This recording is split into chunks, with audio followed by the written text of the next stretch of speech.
Board दिखाई दे रहा है सबको?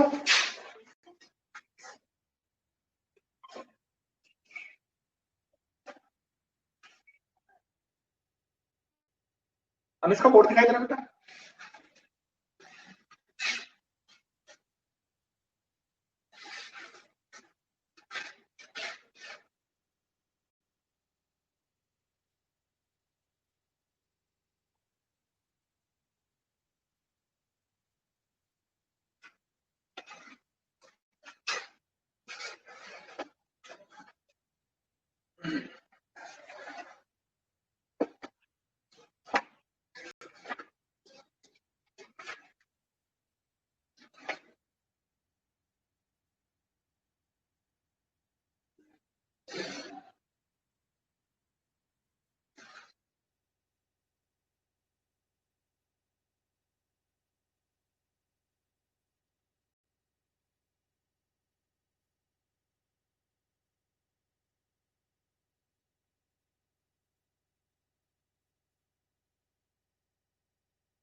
चालू करें फिर आगे चलिए।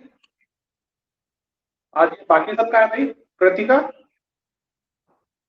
Amita is with us, Shubham, बाकी का है कीर्ति और सिर्फ कनिक कृतिका दो ही आए हैं।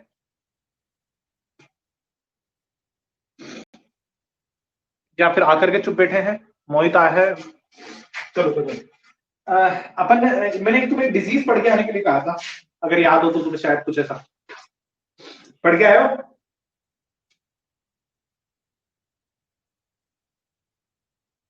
प्रोटोजोन डिजीज पढ़ने के लिए कहा था, एक डिजीज का नाम बताया था कि और डिजीज पढ़ के आ जाना। पढ़ी तुमने?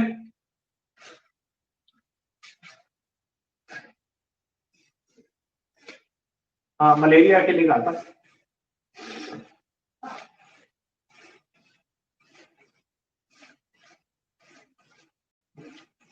चलो, कुछ समझ में आया उसमें?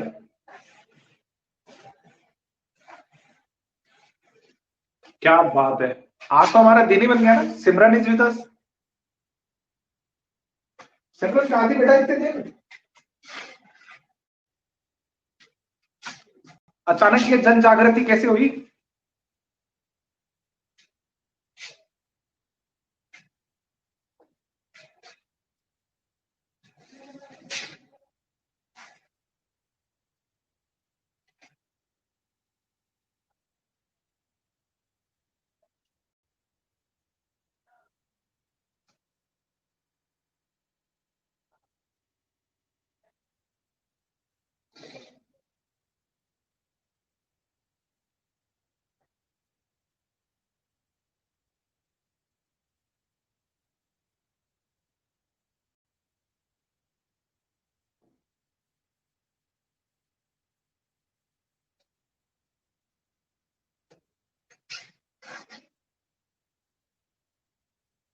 तो जागृत थी क्लास में, तो जागृत कभी नहीं हुई बेटा। चलो चालू करते हैं। आज का जो टॉपिक है वो मलेरिया के बारे में। It is also a plasma protozoa disease. ठीक है, ये भी एक हमारी क्या है, प्रोटोजोआ से होने वाली डिजीज है। ठीक है, तो याद रखना मलेरिया भी क्या हो रहा है, एक प्लाज्मोडियम कोजिंग डिजीज है। इतने दिन कहां थी ये बता दो तो मुझे, बाकी सब तो अपन देख लेंगे। सिमरन, तो देखो इस डिजीज में होता क्या है। अच्छा, तुमने सुना होगा कॉमनली कि मलेरिया मच्छर के काटने से हो रहा है। मलेरिया क्या हो रहा है, मच्छर के काटने से होता है। जनरली हमने ये वर्ड सुना है बहुत बार कि मलेरिया हो गया, किस वजह से हुआ, क्योंकि मच्छर ने काट लिया। मलेरिया हुआ है, क्यों हुआ है, क्योंकि मच्छर ने काट लिया। ठीक है, ये कॉमनली सुनने को मिलती है चीज अपने को, अपने आसपास में क्या होती है, कॉमनली सुनने वाली बीमारी है कि ऐसा ऐसा हुआ।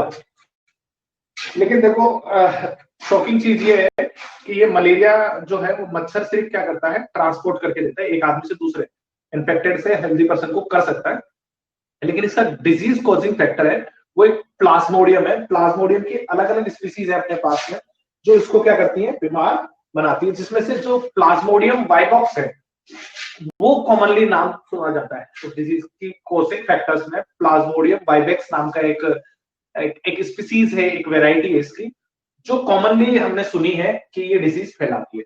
नाम याद रखना, प्लाज्मोडियम वाइवैक्स है, ठीक है। प्लाज्मोडियम वाइवैक्स इस डिजीज का फैक्टर, कॉजिंग फैक्टर जो कॉमन है। बाकी इसके अलावा प्लाज्मोडियम मलेरिया, प्लाज्मोमियम ओवेल, ये भी कॉमन है इसकी, जिनसे ये डिजीज हो सकती है। लेकिन मैंने बताया प्लाज्मोडियम वाइवैक्स जो है वो सबसे बड़ी स्पीसीज है जो मलेरिया डिजीज कोज करती है, मलेरिया डिजीज कोज करती है। इस डिजीज के सिम्टम्स तुम्हें पता है, फीवर आता है। इस डिजीज के सिम्टम्स क्या होते हैं, फीवर आता है। अगर अपने फैमिली में से किसी को 2 या 3 दिन लगातार बुखार रह जाए तो डॉक्टर जो सबसे पहला टेस्ट लिखता है वो मलेरिया का लिख देता है। कारण क्या है उसका मैं बता देता हूँ। 2 या 3 दिन तक जो नॉर्मल बुखार होता है वो वायरल हो सकता है, उसके बाद का जो फीवर अगर है तो फिर वो बड़े चांसेस होते हैं मलेरिया हो सकता है, क्योंकि मच्छर हर घर में ही मिल जाता है जनरली। लेकिन इसकी एक स्पेसिफिक पहचान है, मलेरिया की क्या होती है, एक स्पेसिफिक पहचान है। मलेरिया की अलग अलग स्टेजेस हैं, मलेरिया की क्या है, अलग अलग स्टेजेस हैं। प्लाज्मोडियम अपने आप को रेप्लिकेट करता है, या तो आरबीसी सेल्स में या लीवर सेल्स में, 2 जगह है। वो अपने आप अपना नंबर ऑफ इंडिविजुअल्स को क्या करता है, इंक्रीज करता है। तो 2 जगह इंक्रीज करता है, या तो आरबीसी सेल्स में, ब्लड की आरबीसी में, या लीवर की सेल्स में। तो दोनों अलग अलग कंडीशन में वो एक प्रोटीन सीक्रेट करता है, दोनों कंडीशंस में वो एक प्रोटीन सीक्रेट करके देता है। उस प्रोटीन का नाम है हमारे पास में हिमोजीन।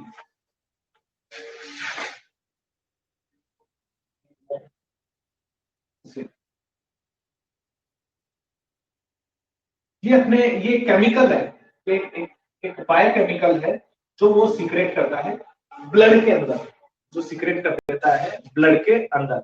ये शिवरिंग वाली फीलिंग देता है, फिर सर्दी लगेगी, और वो भी कैसी लगेगी, कपकपी के साथ में।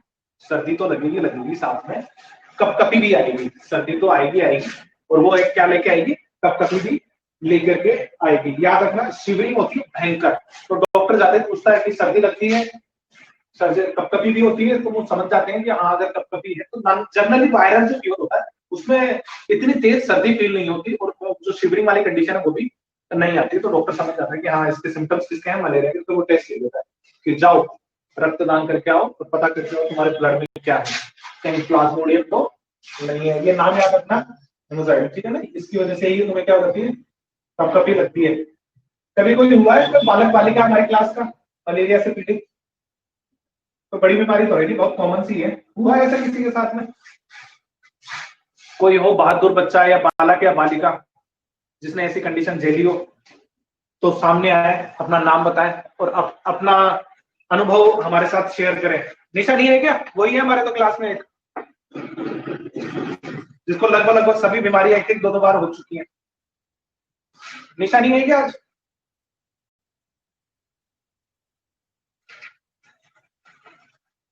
तो मैं एक छोटा सा डायग्राम ड्रॉ करता हूं, जब तक आप अपने अपने एक्सपीरियंसेस शेयर कीजिए कि हुआ है या नहीं हुआ, ठीक है।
मैं जंग जीता हूँ मलेरिया से।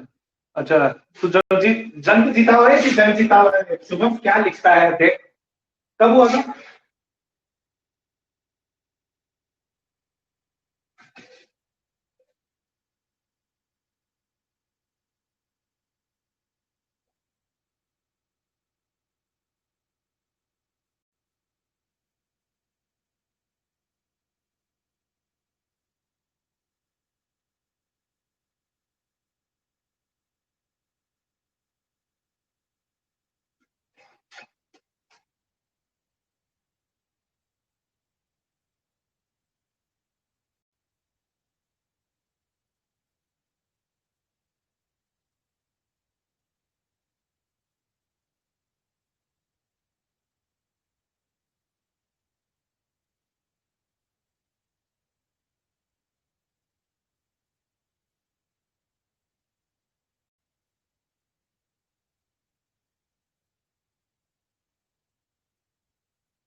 चलो चलो चलो, मतलब सब अपनी क्लास में तो सब हेल्दी हैं, यहाँ पे इसमें किसी को नहीं हुआ। वेरी गुड, सब बचे हुए हैं। चलो, अच्छे बच्चे हैं। हिमांशी आ गई अपने पास में।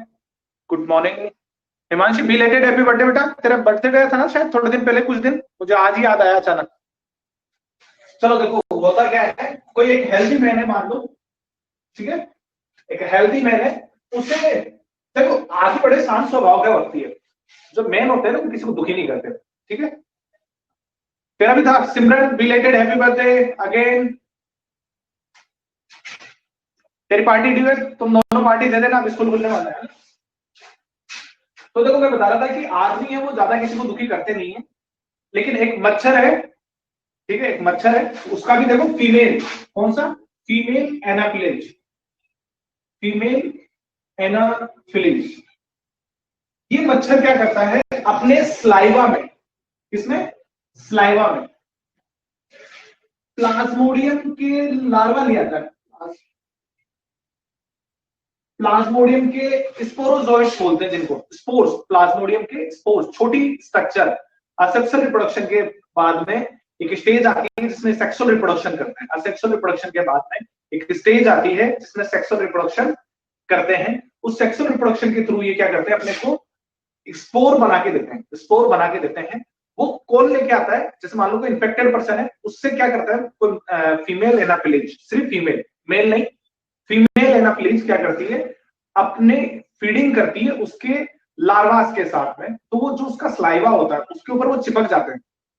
जब वो किसी हेल्दी पर्सन को बाइट करती है, जब वो किसी हेल्दी पर्सन को बाइट करती है, तो उसके अंदर इसके स्पोरोजोइट्स को क्या कर दिया जाता है, छोड़ दिया जाता है। स्पोरोजोइट्स को क्या कर दिया जाता है, छोड़ दिया जाता है, ठीक है। ये स्पोरोजोइट्स हैं, छोटी माइन्यूट स्ट्रक्चर है, छोटी माइन्यूट स्ट्रक्चर्स हैं, ठीक है। मान लो एक स्पोरोजोइट आया, तो उसको क्या कर दिया गया है, छोड़ दिया गया है। इसको ध्यान रखना, स्पोरोजोइट्स बोलते हैं, इसको ब्लड में छोड़ा जाता है। ये क्या करता है, वहां से किसमें पहुंच जाता है, लीवर में। याद करना, कौन लेके आया है, ब्लड से, ब्लड से आया है, ब्लड से किसमें पहुंच गया है, लीवर में। यहां ये क्या करना चालू करता है, असेक्सुअल रिप्रोडक्शन करना चालू करेगा। थोड़े टाइम बाद में क्या करेगा, असेक्सुअल रिप्रोडक्शन करना चालू करेगा। कृतिका भी पार्टी दे रही है, वेरी गुड कृतिका, गुड। ऐसे बच्चे होने चाहिए क्लास में, निस्वार्थ भाव से पार्टी देते हैं, ठीक है। असेक्सुअल रिप्रोडक्शन करना चालू करेंगे। उस कंडीशन में क्या होगा, एक स्पोरोजोइट्स अपने अंदर, असेक्सुअल में तुम्हें पता है, ठीक है, क्या करेगा, अंदर ही अंदर क्या करना चालू करेगा, बहुत सारे स्पोर बनाना चालू कर देगा। और ये स्पोर क्या होंगे, थोड़े टाइम बाद में रिलीज हो जाएंगे, यहाँ से बाहर रिलीज होंगे। ये स्पोर्स क्या हो जाएंगे, थोड़े टाइम में बहुत सारे मल्टीपल फॉर्म में आने के बाद में। यानी कि ऐसा कह सकते हैं, इस स्टेज में ये अपना सिर्फ मल्टीप्लीकेशन शो करता है। अपना नंबर ऑफ इंडिविजुअल्स क्या कर देंगे, ग्रोथ करेंगे। अपने नंबर ऑफ इंडिविजुअल्स क्या करेंगे, ग्रोथ करेंगे, ठीक है। ये स्पोरोजोइट्स बाद में चले जाएंगे किसके अंदर, आरबीसी में। यहां से किसमें चले जाएंगे, स्पोरोजोइट्स किसमें चले जाएंगे, हमारे आरबीसी के अंदर चले जाएंगे। ठीक है, याद रखना किसमें चले जाएंगे, आरबीसी में चले जाएंगे। और यहां जाकर के हिमोजोइन नाम का एक केमिकल सीक्रेट करेंगे। अभी बताया था ना, हिमोजोइन नाम का एक केमिकल सीक्रेट करेंगे। ठीक है, यानी कि देखो यहाँ पे आरबीसी सेल्स हैं, ये स्पोर्स किसमें एंटर कर गए, स्पोर्स आरबीसी में एंटर कर गए, हमारी आरबीसी से इसके अंदर एंटर करके और यहाँ पे बना लेंगे अपना नाम का क्या, हिमोजोइन नाम का पिगमेंट बना लेंगे, केमिकल बना लेंगे। इस स्टेज पे आने के बाद मैंने बताया था ना अभी ये क्या देती है, शिवरिंग देती है, कपकपाने वाली सर्दी फील करवाएगी, बहुत ज्यादा सर्दी लगेगी इस स्टेज पे आने के बाद में। इन्फेक्टेड पर्सन को बहुत तेज सर्दी फील होगी, बहुत ज्यादा तेज सर्दी फील होगी। और इस स्टेज पे ही ये अपना असेक्सुअल रिप्रोडक्शन जारी रखेंगे, यानी कि नंबर इंडिविजुअल्स का क्या करते रहेंगे, बढ़ाते रहेंगे, मल्टीप्लाई करते रहेंगे, अपना मल्टीप्लिकेशन जारी रखेंगे। इस तरीके से लगभग सभी आरबीसी में क्या हो जाएंगी, ये पहुंच जाएगी। और पेशेंट तब जाके ट्रैप होता है, पेशेंट यहाँ पर आके क्या होता है, ट्रैप होता है। याद रखना ये हिमोसाइनिन कंटिन्यू नहीं बनता, एक जैसे मान लो मॉर्निंग में होना बहुत तेज फीवर आएगा, बहुत तेज सर्दी लगेगी, फिर बिल्कुल ठीक हो जाएगा पेशेंट, हेल्दी फील करेगा कि अब ठीक हूं मैं, अब कुछ भी नहीं है। कुछ देर के लिए बना भयंकर सर्दी लगी, फिर बिल्कुल ठीक हो जाएगा, फिर दोबारा सडनली सेकंड डे दोबारा क्या होगा, ये स्टेज वापस कवर करेगी। इस स्टेज पे आने के बाद इनमें से कोई भी एक स्पोरोजोइड या कुछ स्पोरोजोइड क्या करना चालू करेंगे, सेक्सुअल रिप्रोडक्शन के लिए। इनमें से कोई भी एक स्पोरोजोइड लिया, जैसे ये स्पोरोजोइड्स बहुत सारे हो गए ना, यहाँ पे मैंने बताया ना मल्टीप्लिकेशन कर रहे हैं, तो ये बहुत सारे स्पोरोजोइड्स बन गया, बहुत सारे क्या बन गए, स्पोरोजोइड्स बन चुके हैं। इनमें से कोई एक स्पोरोजोइड या एक से ज्यादा स्पोरोजोइड क्या करना चालू करेगा, गैमेट्स बनाना चालू कर देगा। एक गैमेट मेल बन जाएगा, एक गैमेट फीमेल बन जाएगा, एक मेल गैमेट बनेगा और एक फीमेल गैमेट बनेगा। ठीक है, और ये क्या हो जाएंगे, फ्यूज हो जाएंगे। ये क्या हो जाएंगे, फ्यूज हो जाएंगे। ये एक स्पेसिफिक स्ट्रक्चर फॉर्म करेंगे जो हमारे स्टमक में डेवलप होगी, तो हमारे क्या होगी, स्टमक में डेवलप होती है। ठीक है भाई, गैमेटोसाइट्स बन गए। इन गैमेटोसाइट्स को कौन खा लेगी, हमारी फीमेल एनाफिल्स। अभी अभी बताया था ना, लार्वा पे आ जाएगी, लार्वा पे खाएगी, यहाँ ये फ्यूज हो जाएंगे, ये क्या हो जाएंगे, फ्यूज हो जाएंगे और अपने आप में फिर बहुत सारे स्पोरोजोइड्स बना देंगे, प्लाज्मोडियम के नए बच्चे, प्लाज्मोडियम के नए बच्चे। इस स्टेज पे ये इन्फेक्शियस नहीं है, यहाँ पे ये फैलता नहीं है, लेकिन इस स्टेज पे आने के बाद सेक्सुअल रिप्रोडक्शन के बाद यहाँ पे गैमेट्स बन गए, गैमेट क्या हो गए, फ्यूज हो गए। और ये गैमेट्स क्या करती है, ये फीमेल एनाफिल से ये लेके जाएगी हमारे लिए किसके पास में, दूसरे आदमी के पास। जैसे ये रिलीज होंगे, ये क्या होगी, मॉस्किटो जैसे उस इन्फेक्टेड पर्सन को काटेगा, उसके स्लाइवा पे आ जाएंगे, स्लाइवा से वापस हेल्दी पर्सन में जाएंगे, हेल्दी पर्सन में वही सारा प्रोसेस वापस रिपीट होना चालू हो जाएगा, ब्लड के थ्रू लीवर सेल्स तक पहुंचेंगे, वन नंबर ऑफ इंडिविजुअल्स वापस इंक्रीज करेंगे, असेक्सुअल रिप्रोडक्शन शो करेंगे और फिर केमिकल सीक्रेट करना चालू कर देंगे, जो आपको फीवर वाली, पेन वाली और शिवरिंग वाली कंडीशन चालू कर देंगे। ये पूरी फेजेस कंप्लीट। देखो अब ऐसा कह सकते हैं, प्लाज्मोडियम अगर इस पाथवे से ना गुजरे ना तो उसका रिप्रोडक्शन ही नहीं होगा। इसीलिए कहते हैं कि अपने आसपास में पानी इकट्ठा ना होने दे, पानी इकट्ठा ना होने दे, वरना क्या होगा, मलेरिया होगा। मलेरिया में आपको क्या होगा, सर दर्द होगा, उल्टी होगी, बुखार आएगा।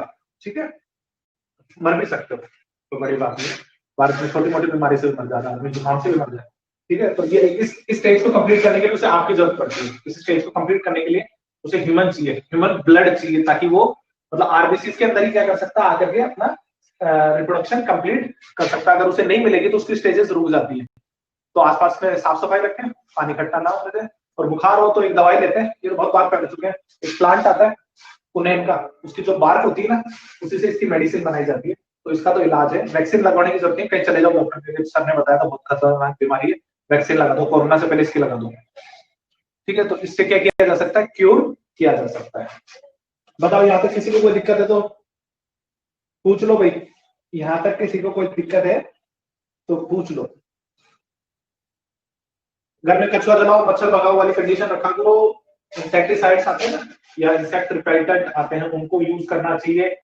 घर में अगर बहुत ज्यादा मच्छर है तो काला हिट, लाल हिट, मोहित क्या कह रहा है, कौन सा प्लांट, ओपियम, ओपियम नहीं, पुनैन। हर जगह नशा ही लिखता है तेरे को। हाँ भाई, समझ में आया सबको? Manjeet, Manjeet is with us? Anushka है बेटा? सोनल, नेहा है, चंचल भी है क्या? Okay good. अच्छा एक बार रिपीट कर देता हूँ मैं, एक बार दोबारा देख लो। चलो, एक हेल्दी पर्सन है ना, एक बिल्कुल साफ सुथरा आदमी है, उसको रिसेंटली किसी मच्छर ने काटा था। कौन सा मच्छर था? फीमेल एनाफ्लेज, फीमेल एनाफ्लेज मच्छर था। उसके स्लाइवा में प्लाज्मोडियम के स्पोरोजोइट्स थे, उसके स्लाइवा में, मच्छर के, फीमेल के, क्योंकि उसने उससे पहले किसी इन्फेक्टेड पर्सन को काटा था। तो वो क्या करती है, अपने सीक्रेशन, अपने जब वो, जब ब्लड सक करना चालू करती है ना, तो जब वो डायल्यूट करती रहती है हमारे ब्लड को, उस टाइम उसने क्या कर दिया, अपना स्लाइवा सीक्रेट किया। वरना क्या होता है, वो अपने तो एक ब्लड में प्रोटीन पाई जाती है, ब्लड को क्या कर देती है, जमा देती है, पड़ी थी ना अपना थ्रोम्बिन प्रोटीन होती है, ठीक है। तो वो क्या करती है, हमारे ब्लड को क्लोट करवा देती, लेकिन ये क्लोट नहीं होने देती, क्योंकि इसको तो क्या करना रहता है, सक करना रहता है ना। तो ये ब्लड में उसने अपना स्लाइवा डालती है, ताकि ब्लड डायल्यूट हो जाए, पतला हो जाए। तो ये पतला होने के चक्कर में क्या करती है, ये स्लाइवा जब भेजती है ना, तो साथ में प्लाज्मोडियम को भी भेज देती है, प्लाज्मोडियम को भी भेज देती है, जो प्लाज्मोडियम वाइवेक्स है उसको। उसकी कौन सी कंडीशन? स्पोरोजोइट्स। वो स्पोरोजोइट्स कहाँ? ब्लड में आए। मैं ब्लड से कर रही तो ब्लड में, ब्लड से कहां पहुंच गए? लीवर में। अब ये अपना काम चालू करते हैं लीवर की सेल्स में। लीवर में क्या करते हैं, अपने आप की ग्रोथ करवाते हैं। कैसे करवाएंगे? सेक्सुअल रिप्रोडक्शन के थ्रू। तो नंबर ऑफ इंडिविजुअल्स को क्या करते हैं, बढ़ा देते हैं, स्पोरोजोइट्स से स्पोरोजोइट्स हो जाते हैं बहुत सारे। वो स्पोरोजोइट्स ट्रेवल करके पहुंचते हैं आरबीसीज में वापस। कहां पे? आरबीसीज में। आरबीसीज में वो हिमोजन नाम का एक पिगमेंट रिलीज करते हैं, केमिकल रिलीज करते हैं, पिगमेंट नहीं, केमिकल रिलीज कर देते हैं, जिसकी वजह से तेज बुखार आता है, शिवरिंग होगी, भयंकर कपकपी सी लगेगी, ठंड लगेगी, सर्दी लगेगी, वॉमिटिंग हो सकती है, सर दर्द होता है। इस कंडीशन पे डायग्नोसिस होती है। इसी कंडीशन पे क्या होती है, डायग्नोसिस होती है। लेकिन इस कंडीशन पे जब डायग्नोसिस होती है ना, उससे पहले पहले ये क्या करते हैं, अपने अपने में से कुछ, इनमें से जो कुछ स्पोर्स थे, वो क्या करते हैं, गैमेट बना देते हैं। मेल गैमेट अलग और फीमेल गैमेट अलग। ये फीमेल और मेल गैमेट मच्छर के, फिर अगर किसी मच्छर ने काटा तो उसकी स्लाइवा पे रह जाते हैं, वहां जाके ये क्या होते हैं, फ्यूज हो जाते हैं, और वापस नए प्लाज्मोडियम को डेवलप करते हैं, वापस एडल्ट कंडीशन पे आ जाते हैं। और ये एडल्ट कंडीशन फिर उसी मच्छर के थ्रू क्या होता है, किसी दूसरे पर्सन पे पहुंच जाता है। तो इस तरीके से ये अपनी लाइफ की अलग अलग स्टेजेस, अलग अलग जगह स्पेंड करता है। और ये इसके लिए नेसेसिटी है, अगर ऐसा नहीं हो तो इसकी साइकिल रुक जाएगी, इसको ब्लड ना मिले तो ये ट्रेवल ही नहीं करेगा। आगे आप तो समझ सबको?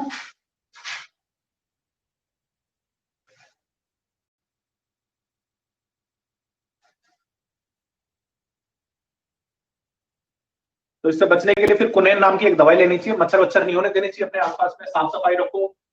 अपने नगर पालिका तो वो नहीं करती है स्प्रे, पहले फोगिंग होती थी, पहले क्या होता था, भयंकर अमाउंट में मच्छर क्रिएट होते थे बारिश के बाद में, क्योंकि पानी पानी ब्लॉक होता था, पानी पे लार्वा दे देते अपने।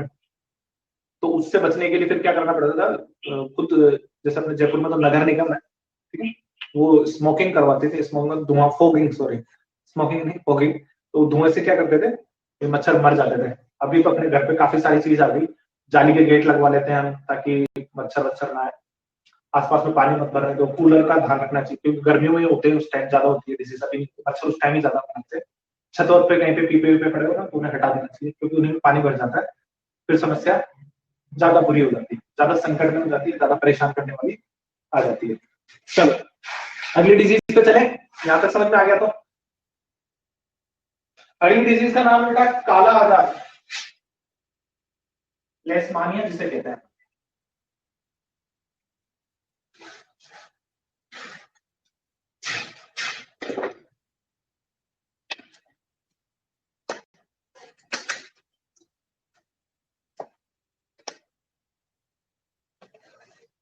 मंजीत स्कूल आने के लिए तैयार है बेटा?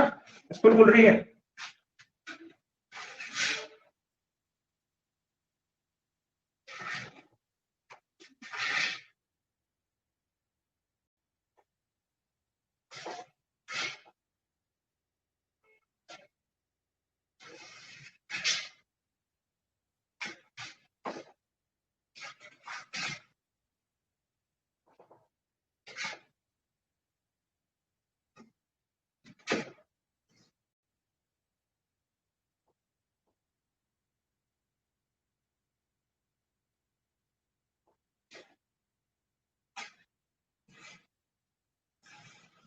चलो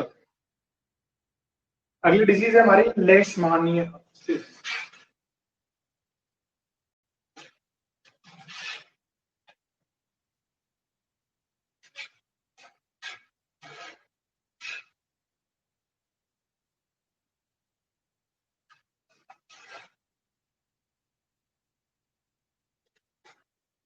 ज्यादा हो गया, चलो सुनो देखो।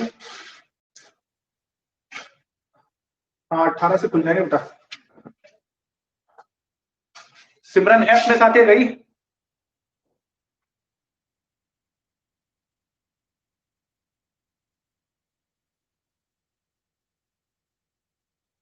चलो सुनो देखो, अगली डिजीज है हमारी कौन सी, लेशमानिया, ये इसे काला आजार कहते हैं। डिफरेंट स्पीसीज है लेशमानिया की, प्रोटोजोअल है। एक ऐसा वो है, एक ऐसा पैरासाइट है, सॉरी ऐसा एक प्रोटोजोआ है, ठीक है, ऐसा पैथोजन है जिसके ऊपर फ्लैजेला पाए जाते हैं ट्रेवलिंग के लिए, ठीक है। फ्लैजेला वाली ऑर्गेनिज्म है, डायग्राम अपनी बुक में दे रखा, आप देख सकते हैं, ठीक है, जिसकी वजह से ये डिजीज होती है। ये अपने जो अपनी स्पीसीज है ना, अपने जैसे मिलती जुलती बड़े बड़े एनिमल्स, वर्टिब्रेट्स जिनको कहते हैं, उन्हीं में होने वाली डिजीज है, ठीक है। और जो ये जो स्पेसिफिक नाम दिया गया है काला आजार जिसे, वो लेशमानिया डोनोवेनाई नाम की एक स्पीसीज है, इसे उसी से होता है। डिजीज में होता क्या है, पैथोजन क्या करता है, ब्लॉक कर देता है अपने जो एंडोथेलियल सिस्टम है, जिसकी वजह से हमारी स्प्लीन की साइज, स्प्लीन नाम सुना है किसी ने पहले, स्प्लीन वर्ड सुना है, ये वर्ड सुना है पहले किसी ने, स्प्लीन? हाँ इट्स ऑर्गन, वेरी गुड, चलो ठीक है, सबने सुना है तो। It's not liver, spleen, spleen.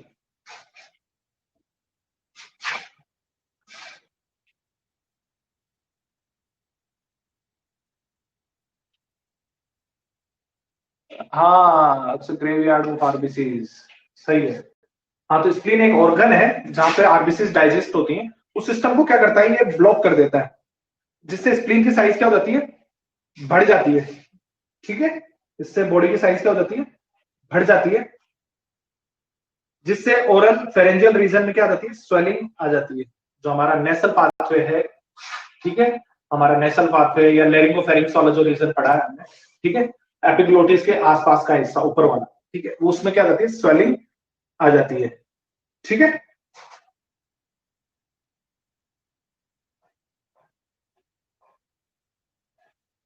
इससे बचने के लिए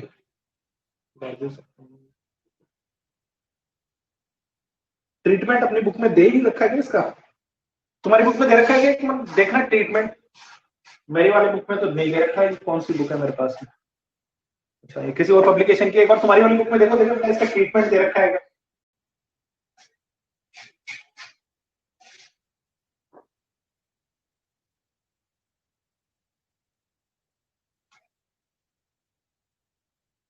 लेशमानिया वाली डिजीज का ट्रीटमेंट है तुम्हारी बुक में?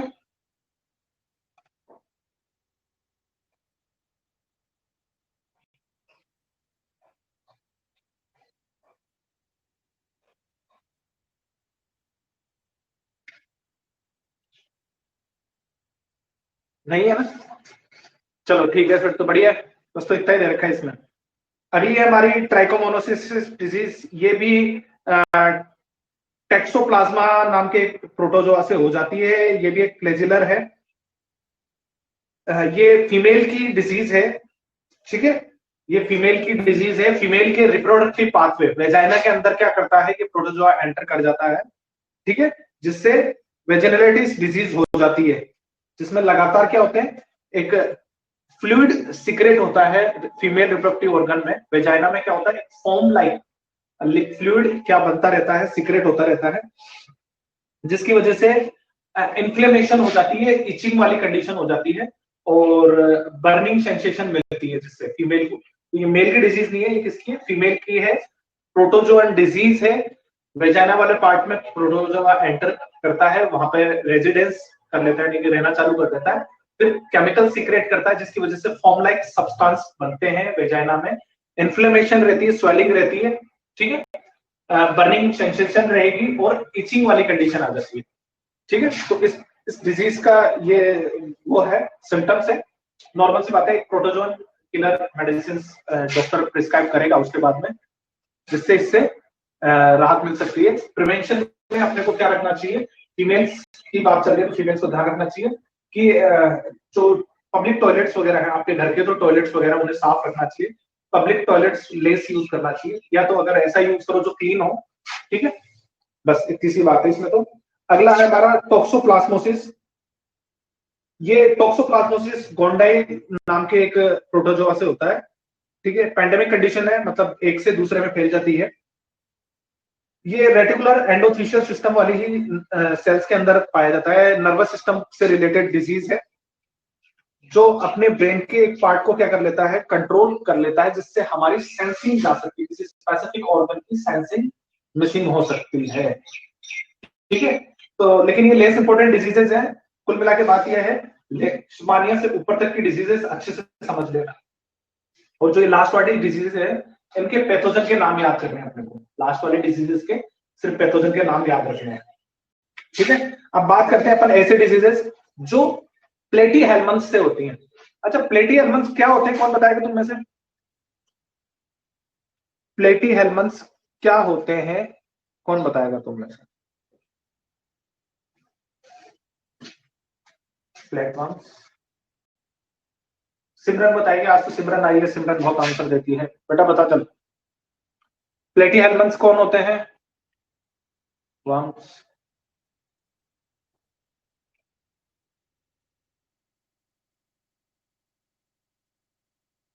और कोई आंसर? मंजीत, अनुष्का के अलावा कौन दे रहा है?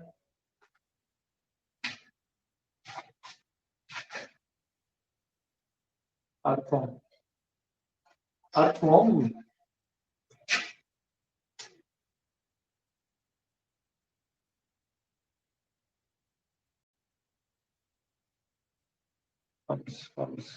Platforms, the right word is platforms. चपटे कर्मी जिन्हें इसे कहते हैं, जिसमें अपन ने एस्केरिस पढ़ा था कभी एग्जांपल, लास्ट ईयर पढ़ा होगा, है ना। एस्केरिस इसका एग्जांपल था हमारे पास में। तो देखो कुछ हेलमंस भी ऐसे हैं, कुछ प्लेटी हेलमंस भी ऐसे हैं। देखो अपन ने स्टार्टिंग में पढ़े थे वायरल, सॉरी बैक्टीरियल, सबसे पहले हमने पढ़ी थी बैक्टीरिया से होने वाली डिजीजेज, फिर हमने वायरस से पढ़ ली, फिर हमने प्रोटोजोआ से पढ़ी। अब कुछ डिजीजेस, कॉमन डिजीजेज ऐसे हैं जो हमारे प्लेटी हेलमंस भी कोज करते हैं, जैसे फंगस भी कोज करती है, वो भी आएंगे अभी आगे। पहले प्लेटी हेलमंस वाले डिजीजेस के बारे में चर्चा कर लेते हैं। तो पहली है हमारे पास में एस्केरिस से होने वाली डिजीज। इसे एस्केरिस बेम्बी बोरोकोलाई नाम का एक राउंड वर्म है, वो कोज करता है, खासकर बच्चों में रहती है। इसके जो एग्स हैं वो क्या करते हैं, भाई फीमेल इसके अंदर एंटर कर जाती है, ठीक है, फिर वो क्या करती है, एग ले करना चालू कर देती है। तो फीकस के साथ, छोटे बच्चों में है, छोटे बच्चों में वो वर्म अंदर चला गया है इंटेस्टाइन में, वहां पे वो अंडे देती है। अंडे क्या करते हैं, फीकस के साथ बाहर निकल जाते हैं, फीकस के साथ बाहर निकल जाते हैं, फिर वो वाटर सोर्स से या फूड सोर्सेस के थ्रू वापस हमारे किसी हेल्दी पर्सन के अंदर एंटर कर जाते हैं। तो ये तो इसके फैलने का तरीका है, ये इसके फैलने का तरीका है, ठीक है। तो अपने को हमेशा क्या रखना चाहिए, पानी वानी साफ पीना चाहिए, उबाल के पीना चाहिए, है ना, याद रखना। आरओ का वाला पानी चल रहा है ना अपने, वैसे मतलब क्लीन वाटर पीना चाहिए, आप कैसा भी पानी पियो बस क्लीन होना चाहिए, ठीक है। आरओ पियो या ओआर पियो, वो आपकी कंडीशन है, आपकी सुख सुविधाएं हैं, पानी साफ होना चाहिए। काफी बार पढ़ चुके हैं अपन, काफी बार सुन चुके हैं 12th क्लास में, अब तो उबाल के पानी पीना चाहिए, ठीक है। ये हमारे अंदर आने के बाद में अगर ज्यादा पेंडेमिक कंडीशन कब ज्यादा परेशान करता है, ये हमारे क्या करता है, इंटेस्टाइन में होल कर लेता है, छेद बना लेता है, और हमारे अंदर एंटर करने की कोशिश करता है। वहां से होते हुए ये अलग अलग ऑर्गन्स तक पहुंच जाता है अंदर। भाई इंटेस्टाइन में तो कोई समस्या नहीं है कि भाई इतना सारा माल पड़ा है अंदर, तो तू भी रह ले, हमें तो कोई समस्या नहीं है। लेकिन ये कई बार क्या करता है, इंटेस्टाइन को छेद करके फिर अलग अलग ऑर्गन्स तक ट्रेवल करना चालू करता है, किडनी में चला जाए, लीवर में चले जाए, तो समस्या है। फिर आपको ये छोड़ना नहीं है, फिर तो दुखी करेगा, ठीक है। कई बार ये लंग्स वगैरह को डैमेज कर देता है बहुत ज्यादा, ठीक है। ज्यादा अगर इन्फेक्शन हो जाएगा लंग्स में, जैसे अब निमोनिया जैसी कंडीशन आ जाएगी, निमोनिया जैसी कंडीशन आ जाएगी। इसके अलावा बुखार आ सकता है, थकान रह सकती है। स्टमक एक तो नॉर्मल चीज है इसमें, बहुत स्टमक एक तो क्या है, नॉर्मल है। कई बार हमारी इंटेस्टाइन ब्लॉकेज कर देता है, अगर इसका नंबर काउंट बहुत ज्यादा हो जाए, अगर ये हमारी बॉडी के अंदर बहुत ज्यादा हो जाए, तो हमारी क्या करता है, स्टमक जो इंटेस्टाइन है उसी को क्या कर देते हैं, ये ब्लॉक कर देते हैं। अगर इसके एडल्ट कंडीशन में है तो गैस्ट्रोएंटेरालाइसिस नाम की एक डिजीज हो जाती है, जिसमें हमारी अपेंडिक्स, गॉल ब्लैडर और बाइल डक्ट में क्या आ जाती है, स्वेलिंग आ जाती है। ये सब काम करना बंद कर देंगे, जिसकी वजह से फूड क्या नहीं कर पाएगा, डाइजेस्ट ही नहीं होगा। फिर आपके गॉल ब्लैडर में स्वेलिंग आ गई तो बाइल जूस ही नहीं आएगा, ठीक है। आपके अपेंडिक्स में स्वेलिंग आ गई तो आपके पेन होगा बहुत ज्यादा, ठीक है। आपके जो बाइल डक्ट है उसमें स्वेलिंग आ जाए तो वो काम करना नहीं करे, तो इससे खाना क्या होगा, नहीं हो पाएगा। अपना जो डाइजेशन वाला सिस्टम है ना, वो डिस्टर्ब हो जाएगा। डाइजेशन वाला जो सिस्टम है वो क्या हो जाएगा, डिस्टर्ब हो जाएगा। ऐसी कंडीशन बड़ी पीड़ादायक होगी आपके लिए, पेनफुल होगी, ये बड़ी पेनफुल कंडीशन हो जाती है, ठीक है। बाद में ये ब्लड ब्लड से करना चालू कर देते हैं भाई, इससे आप बच नहीं सकते। अक्यूट पेन, आपको क्रैम्प्स आएंगे, बेहोश भी हो सकते हो, गहरी निंद्रा में सो सकते हो, आपका नर्वस सिस्टम डैमेज हो गया तो आप होशोवास को बैठोगे, काम नहीं कर पाएंगे ना आपके ऑर्गन्स, ठीक है। तो इस सिचुएशन को अपन एस्केरिस वाली बीमारी कहते हैं, लेकिन घबराने की बात नहीं है, आप इससे बच सकते हैं। डॉक्टर्स के पास में इसका ट्रीटमेंट अवेलेबल है, प्रॉपर ट्रीटमेंट अवेलेबल है, ठीक है। आइए बीमारी समझ में सबको आइए, तो थंब भेज दो।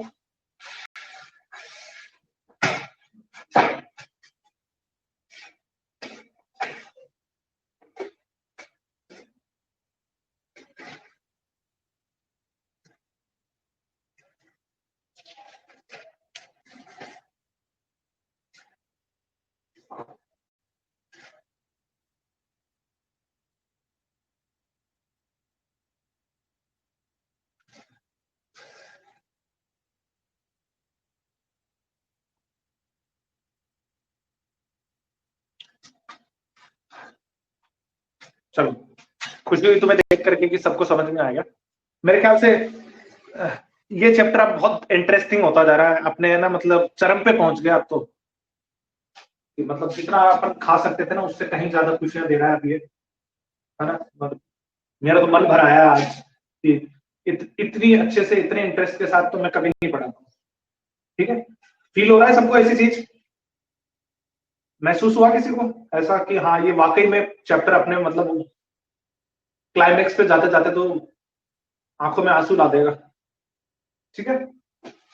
एस्केरिस समझ में आ गई सबको। तो देखो कुछ 5-6 डिजीजेस पड़ी हैं, बची हैं अपनी, ठीक है। इस वीक के अंदर अपन कोशिश कर रहा हूं, होगा नहीं आल दो ये अभी तो, क्योंकि कैंसर वैंसर बाकी होगा शायद मेरे ख्याल से आगे।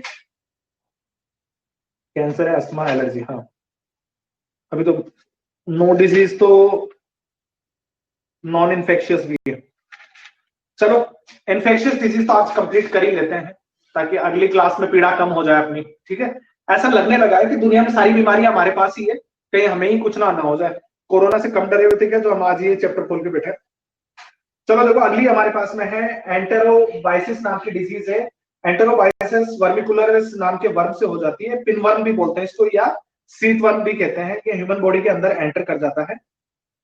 और कहाँ पाया जाता है, एनल वाले पार्ट में, रेक्टम के अंदर पाया जाता है, रेक्टम के पास में पाया जाता है। ज्यादा प्रिविलेंट है चिल्ड्रंस में, एडल्ट में कम होती है। बच्चों के अंदर क्या होती है, डिजीज ज्यादा होती है। इचिंग होती है, फिर एनएस वाले पार्ट में क्या होती है, इचिंग होगी, और भूख नहीं लगेगी, नींद नहीं आएगी, है ना। बच्चे दांत भी कटकटाते हैं, इस सिचुएशन में क्या होता है, बच्चे दांत कटकटाते हैं। फिर ये वर्म क्या करता है, हमारे जो रेस्पिरेटरी ट्रैक है उसको परेशान करता है, मतलब उसको दुखी करता है, हार्मफुल है तो नुकसान पहुंचा देता है। लेग्स और शोल्डर और स्किन की एलर्जीज डिजीज कॉज कर सकता है उसके बाद में। ये वायरस, ये जो वर्म है ये क्या कर सकता है, वहां पे भी पहुंच सकता है इसके एफर्ट से। In the effort to release the embryo, the bearing female tries to move out of the skin, the areas of the skin. देखो ये जो ये वर्म है, ये हमारी बॉडी के अंदर एंटर करने के बाद देखो बड़ा मतलब प्यारा वर्म है, ये हमारी बॉडी से खुद ही बाहर आना चाहता है। ये हमारे बॉडी से क्या करता है, खुद ही बाहर आना चाहता है। बहुत राउंड वर्म जैसी सिचुएशन है, ठीक है। फ्लैट वर्म तो यही है। ये जो पिन वर्म है जिसे सीट वर्म भी कहते हैं, ये हमारे क्या करता है, पहले रेक्टम से एनस वाले पार्ट में रहता है, कुछ दिन बाद में ये हमारे अदर ऑर्गन्स तक चला जाता है। और ऑर्गन के पास में कहाँ आ जाता है, कौन से ऑर्गन के पास आ जाता है, स्किन के पास आ जाता है। और फिर स्किन से बाहर निकलना चालू कर देता है। स्किन से क्या कर देता है, बाहर निकलना चालू कर देता है। मतलब जैसे अपना हाथ है, मान लो ये इस जगह आ गया, या हाथ यहाँ पे आ गया, मान लो शोल्डर के आसपास आ गया, यहाँ से ये निकलना चालू हो जाएगा। लेकिन ये एक बार में पूरा बाहर नहीं निकलता, ये धीरे धीरे निकलता है। ये क्या करता है, धीरे धीरे निकलता है। तो पहले के जो ग्रामीण भाई थे, जो हमारे गांव वाले थे, वो तो क्या करते थे, इसको एक छोटी सी, इसे पिनवर्म क्यों बोला गया देखना समझना, एक छोटी सी वुडन की ब्लॉक लेते थे, वो उसको ऐसे रख देते थे, उसको उसको ये पकड़ देता था ऐसे, उसको ये क्या करता था, ऐसे ट्रैप कर देता था, पकड़ लेता था। फिर वो क्या करते थे, जैसे ये थोड़ा सा निकलता था ना, तो ग्रामीण क्या करते थे, इसको लकड़ी को घुमा देते थे थोड़ा सा, उस वुड को क्या करते थे, ऐसे हल्का सा मूव कर देते थे। फिर ये थोड़ा सा बाहर निकलता था, फिर थोड़ा सा और मूव कर लेते थे। तो वो उसका जो फ्रंट माउथ था ना, वो उस वुडन को छोड़ता नहीं था, और वो कुछ इस तरीके से लपट जाता था, उसके चारों तरफ क्या हो जाता था, लपेट लिया जाता था। धीरे धीरे उसको घुमाते रहते थे, धीरे धीरे उसको घुमाते रहते थे। अगर ये प्यार से पूरा बाहर आ गया बिना टूटे, जैसे मान लो किसी ने, मतलब एक बार में तो बाहर नहीं निकल रहा, मैंने बताया ना, एक दिन में तो बाहर निकलता नहीं है। किसी काम करते वक्त, सोते वक्त, अगर ये वुडन से टूट गया, ये मान लो ये खिंच गई वुडन, तो ये बीच में से टूट जाएगा। ये वर्म क्या होता था, बीच में से टूट जाता था, और फिर ये वर्म इतना समझदार होता था, उस जगह को छोड़ करके अंदर चला जाता था। फिर वेट करो ये किसी और जगह से निकले, और जिस जगह से निकला था उस जगह पे घाव हो जाता था। बहुत दर्द वाली सिचुएशन होती थी भाई, बहुत दर्द होता था उसमें, पेन बहुत होता था, ब्लड आता था और पेन आता था। फिर ये किसी जगह से बाहर निकलता था, फिर आपको वही ट्राई करनी है सिचुएशन, फिर वही सिचुएशन ट्राई करनी है, ठीक है। तो बस यही वाली सिचुएशन ना हो, इसलिए साफ सुथरा पानी पिए। पॉइजनस सब्सटेंसेस ये अपने क्या करता था, स्टमक में और यहाँ पर रिलीज करता था, जिसकी वजह से अल्सर हो जाते हैं। स्टमक के अंदर अगर घाव हो रहे तो अल्सर वाली कंडीशन हो जाती है ना, तो वो बहुत पेनफुल कंडीशन होती थी। चलो, बचने का तरीका तुम्हें बता ही दिया, साफ सुथरा पानी पियो। आजकल तो ट्रीटमेंट भी है इसका, लेकिन ये वर्म अगर स्किन पे आ जाता है ना, तो जल्दी से ट्रीटमेंट पे काम नहीं करता, फिर वो वर्म बाहर निकल के ही मानता है, ठीक है। अच्छा, कभी इसका कोई ऐसा सुना था तुमने, कभी डिजीज ऐसी कोई है, किसी ने सुनी थी कभी ऐसी डिजीज है कोई वर्म वाली, या किसी ने देखी हो ऐसा कोई वीडियो वर्म निकलते हुए? नहीं, चलो। एक टेप वर्म से होने वाली डिजीज और अपने पास में, जिसे टेनियासिस डिजीज कहते हैं। इस डिजीज में एनीमिया हो जाता है, स्टमक में एक होता है, अगर ये वर्म हमारे अंदर एंटर कर जाता है टेप वर्म से, तो वॉमिटिंग होती है, एनीमिया हो सकता है, भूख कम रिलीज, भूख कम हो जाती है, बहुत ज्यादा भूख लगती है, बहुत ज्यादा भूख लगती है इस बीमारी में। ये तो अच्छी बीमारी लग रही है ना। कृतिका सुन बेटा, देख अंबिका भी है अपने साथ में, सुनो देखो, कोई ऐसी बीमारी भी है, तुम इस बीमारी से पीड़ित हो। इस भूख में क्या होती है, बहुत, मतलब इस बीमारी में क्या होती है, बहुत ज्यादा भूख लगती है टैप वर्म की वजह से, ठीक है। लेकिन है ना, आदमी फिर भूख ज्यादा लगेगी तो खाना ज्यादा खाएगा, खाना ज्यादा खाएगा तो वो इनडाइजेशन वाली कंडीशन हो जाती है, फिर खाना पचता नहीं है। बहुत ज्यादा पॉइजन क्रिएट होने पे, बहुत ज्यादा पॉइजन क्रिएट होने पे नर्वस सिस्टम से रिलेटेड क्या हो सकता है, डिसऑर्डर हो सकता है, नर्वस सिस्टम से रिलेटेड डिसऑर्डर हो सकते हैं, अगर बहुत ज्यादा बीमार है तो आदमी, बहुत ज्यादा बीमार है तो, वरना तो काम चल जाएगा। बहुत ज्यादा बीमार है तो ही क्या होगा, वो निकल सकती है। बहुत ज्यादा बीमार होने पे क्या होता है, नर्वस सिस्टम से रिलेटेड डिजीज है, वरना तो क्या है, ये एक वॉमिटिंग कंडीशन कॉज कर सकता है। और इसमें क्या होती है, बहुत ज्यादा भूख फील होती है, इस बीमारी में क्या होती है, भूख फील होती है। तो इन्फेक्शियस डिजीज यहाँ पे कंप्लीट होती है, जो हमने बैक्टीरिया, वायरल, प्रोटोजोवन और लास्ट में प्लेटफॉर्म्स को लेकर के कंप्लीट की है। अब आगे का जो टॉपिक है वो हमारा नॉन इन्फेक्शियस डिजीज का है, जो किसी एक स्पेसिफिक पर्सन को हो सकती है, लेकिन उससे किसी दूसरे को नहीं होगी, मतलब किसी दूसरे को परेशान नहीं करेंगे, एक को भी है तो एक से काम चलेगा, दूसरे को नहीं बोलेंगे। बताओ यहां तक किसी को कोई समस्या है?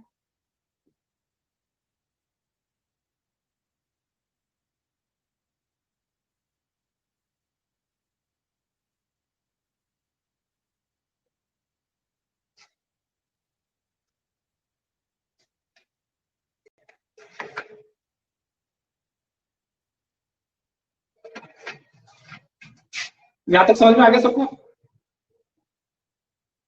यहां तक आ गया तो अपने अपने अंगूठे दिखा सकते हो, आपके पास बड़े बड़े अंगूठे हैं।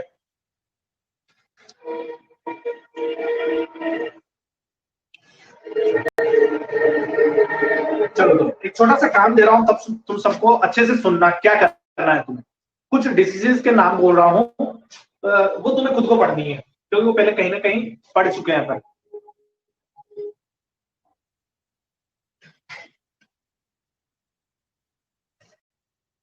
सर जो ये ड्रैकोनोसिस पढ़ाते वक्त जो वाला बताया था ना, वो क्या था, लकड़ी वाला, वो बेटा उस वर्म को निकालने का तरीका है अनुष्का। उससे क्या होता है, जैसे वो वर्म हमारी बॉडी के अंदर एंटर कर जाता है ना, उसको बाहर निकालने के लिए हमें क्या करना पड़ता है, एक स्टिक की सपोर्ट लेना पड़ता है, एक छोटी सी वुडन लगा लेते हैं स्टिक, वो उस वर्म को क्या करते हैं, लपेट करके बाहर निकालते हैं। जैसे स्किन से आ रहा है ना, तो वो खुद बाहर नहीं आएगा, और खुद क्या करता है, थोड़ा बहुत आकर के वापस भी अंदर चला जाता है कई बार। तो उससे बचने के लिए एक स्टिक लगा देते हैं, वो स्टिक को पकड़ लेता है, जैसे वो थोड़ा सा बाहर आता है उसको घुमा देते हैं, फिर थोड़ा सा बाहर आएगा, थोड़ा घुमा देते हैं, उस मतलब वुडन पे उसको लपेटना होता है। चलो अब एक छोटा सा वर्क दे रहा हूं, सुनो, देखो क्या क्या पढ़ के आना तुम्हें। एलर्जी, मार्क करते रहो, जो मैं बता रहा हूं वो तुम्हें खुद को पढ़नी है। एलर्जी, अस्थमा, सबके पास बुक है। Allergy, asthma, hypertension, cataract, cataract, glaucoma,